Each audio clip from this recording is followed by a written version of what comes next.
Journal writing gives us insight into who we are, who we were, and who we can become.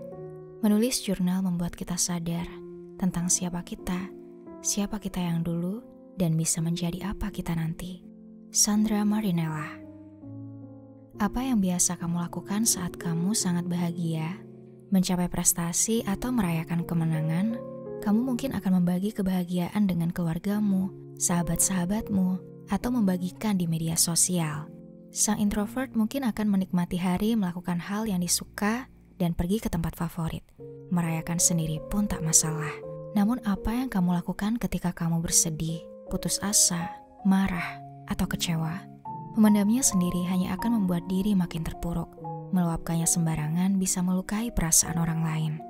Banyak orang kesulitan dalam mengungkapkan perasaan dan emosi. Memendam sendiri segala permasalahan, hingga menjadi luka yang semakin berat disembuhkan. Padahal setiap hari kita memiliki kesempatan baru untuk memperbaiki setiap permasalahan yang lalu. Kita memiliki pilihan atas lembaran baru yang penuh dengan optimisme. Namun membicarakannya tentu lebih mudah dari menerapkannya. Bagaimana dengan menuliskan perasaan dan pikiran acakmu melalui jurnal pribadi? Journaling. Zaman dahulu banyak orang terbiasa menulis jurnal pribadi atau diary. Namun perlahan aktivitas itu beralih. Sejak munculnya media sosial, kita bisa mengungkapkan perasaan dan membagikan aktivitas serta pencapaian kita kapan saja. Namun menulis di media sosial tidak selalu tepat. Banyak hal yang terlalu pribadi untuk dikonsumsi oleh publik. Terkadang kita menghabiskan terlalu banyak waktu dengan media sosial dan melupakan pikiran acak kita yang sebenarnya membutuhkan perhatian. Padahal semakin banyak waktu yang kita habiskan di media sosial justru mengganggu kesehatan mental kita. Overthinking, krisis percaya diri, terlalu membandingkan hidup dengan orang lain, dan akhirnya selalu merasa ada yang kurang dalam hidup kita. Belakangan muncul kesadaran sebagian orang untuk menulis diary, yang di dalam psikologi sering disebut sebagai journaling. Bukan hanya untuk meluapkan perasaan, namun juga untuk membuat rencana, menuliskan tujuan, dan milestone atas pencapaian menuju cita-cita. Menjaga kesehatan mental. Write hard and clear about what hurts. Teruslah menulis dan jelaskan tentang apa yang menyakitkan. Ernest Hemingway. Journaling memberikan banyak manfaat pada kesehatan mental. Membantu kita mengenal diri sendiri, menuangkan hingga menyelesaikan masalah-masalah yang sedang ada di dalam pikiran, membantu mengekspresikan perasaan hingga mengatasi stres. Journaling juga sering direkomendasikan oleh psikolog untuk mengatur emosi dan pikiran acak, mengurangi ketegangan emosional, serta sebagai terapi atas trauma yang pernah dilalui. Tekniknya bisa dilakukan dengan cara menulis, menggambar, atau bahkan merekam suara. Namun yang paling umum dilakukan adalah dengan menuliskannya dalam bentuk tulisan. Terapi jurnal dalam bentuk tulisan bisa membantumu meningkatkan kesehatan dan kesejahteraan mental, emosional, fisik, dan spiritual. Beberapa fakta yang mendukung diantaranya adalah sebuah studi penelitian yang dilakukan oleh Pennebaker dan Chung pada tahun 2005. Penelitian itu mengungkapkan bahwa menuliskan perasaan dan pengalaman pribadi dapat mengurangi stres dan meningkatkan kesehatan fisik. Potensi terapeutik dari journaling mulai diketahui sejak tahun 1960-an, yaitu ketika Dr. Ira Progrof, seorang psikolog di New York City, membuat metode jurnal intensif.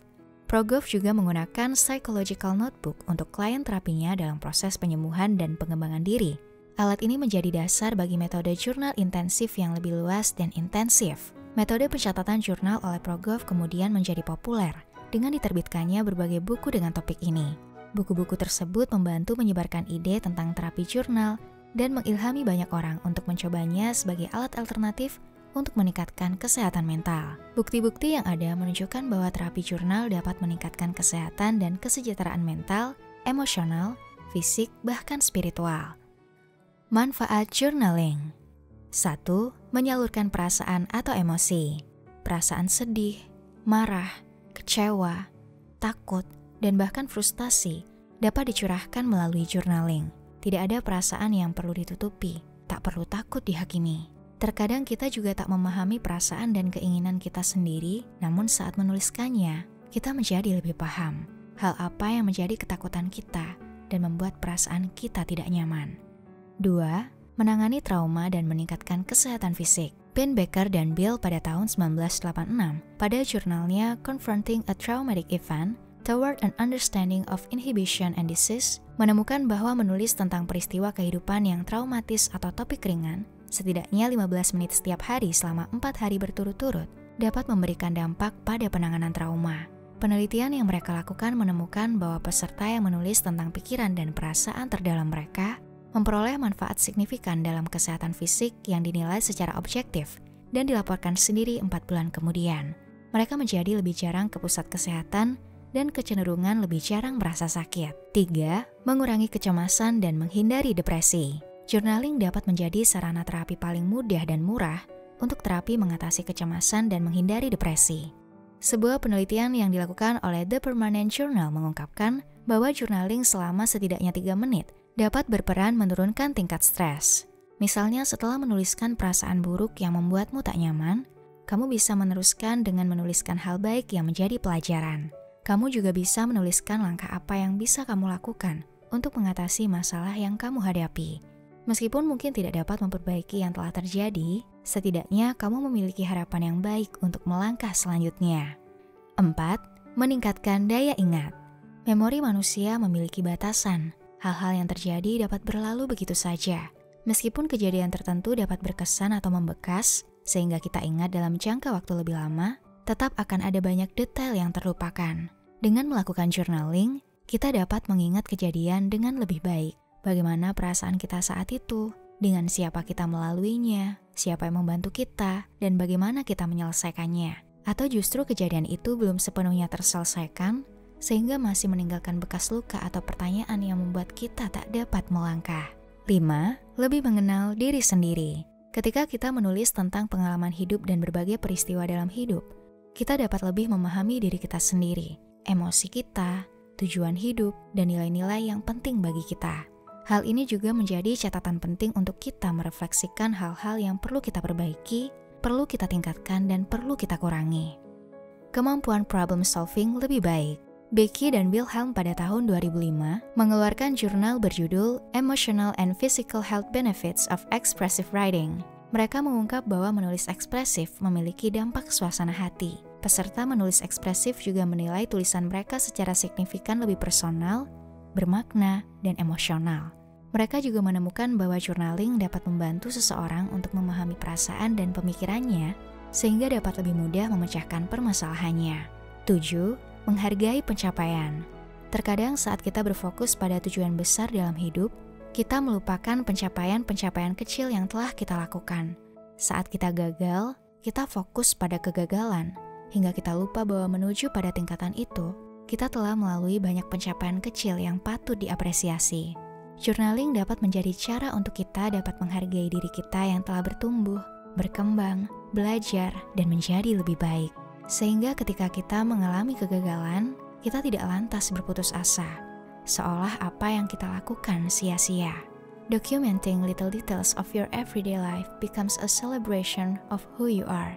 Mendokumentasikan detail-detail kecil dari kehidupan sehari-hari menjadi perayaan tentang siapa dirimu. Caroline V. Hamilton. 8. Law of Attraction.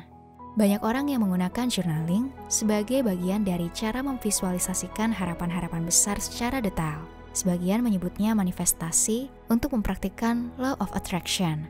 Law of Attraction atau sering disebut LOA adalah hukum tarik-menarik di mana apapun yang kita fokuskan dalam pikiran dan rasakan akan ditarik ke dalam kehidupan, baik secara sadar maupun tidak sadar, positif maupun negatif, diinginkan maupun tidak diinginkan. Menulis jurnal membuat kita dapat memvisualisasikan harapan kita lebih jelas, melibatkan emosi, imajinasi, dan membangkitkan energi positif ke dalam jiwa. Bahkan apa yang kita bayangkan itu bisa terjadi, bisa dilakukan, dan bisa diraih. Tulis apa yang menjadi harapanmu dengan detail. Bayangkan bahwa kamu benar-benar telah memilikinya dan pasti akan memilikinya. Banyak orang kesulitan mengungkapkan emosi, kemarahan, dan kekecewaan. Berbagai trauma terus dipendam dan akan mudah meledak kapan saja terdapat pemicu yang mengingatkan pada masa lalu. Terkadang kita berharap dapat menemukan kebahagiaan dari orang lain yang dapat membantu kita untuk mengobati segala trauma. Nyatanya terkadang, hanya diri kita yang bisa menolong diri kita sendiri, membantu bangkit dari keterpurukan. Terkadang kita hanya butuh waktu untuk berbicara dengan diri kita sendiri, menuliskannya dalam kata-kata, mencurahkan emosi dan perasaan sehingga kita merasa lebih baik. The starting point of discovering who you are, your gifts, your talents, your dreams, is being comfortable with yourself. Spend time alone, write in a journal. Titik awal untuk menemukan siapa dirimu, bakatmu, kemampuanmu, impianmu, adalah merasa nyaman dengan dirimu sendiri. Habiskan waktu sendirian. Tulis di jurnal. Robin Sharma.